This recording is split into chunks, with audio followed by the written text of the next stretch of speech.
নজর রাখবো পূর্ব মেদিনীপুরের দিকে।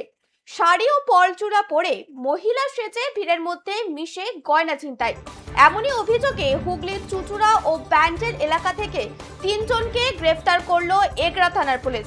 পুলিশ সূত্রে খবর, ধর্মীয় অনুষ্ঠানের ভিড়কে কাজে লাগিয়ে মহিলাদের গলার হার ও সোনার গয়না চুরি করত এই চক্র। ধৃতদের মধ্যে রয়েছে করণ রাজভর, মোহাম্মদ সিরাজউদ্দিন ও রুকমিনী মুদালিয়ার। এগরায় একাধিক চুরির ঘটনার তদন্তে নেমে গাড়ির সূত্র ধরে হুগলিতে অভিযান চালায় পুলিশ। ধৃতদের জিজ্ঞাসাবাদ করে চক্রের অন্যান্য সদস্য ও চুরি যাওয়া গয়নার সন্ধান চালানো হচ্ছে।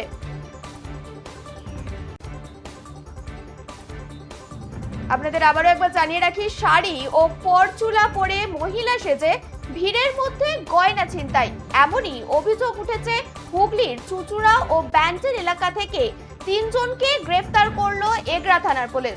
পুলিশ সূত্রে খবর, ধর্মীয় অনুষ্ঠানের ভিড়কে কাজে লাগিয়ে মহিলাদের গলার হার ও সোনার গয়না চুরি করত এই চক্র। ধৃতদের মধ্যে রয়েছে করণ রাজভর, মোহাম্মদ সিরাজউদ্দিন ও রুকমিনী মুদালিয়ার। এগরায় একাধিক চুরির ঘটনার তদন্তে নেমে গাড়ির সূত্র ধরে হুগলির অভিযান চালায় পুলিশ।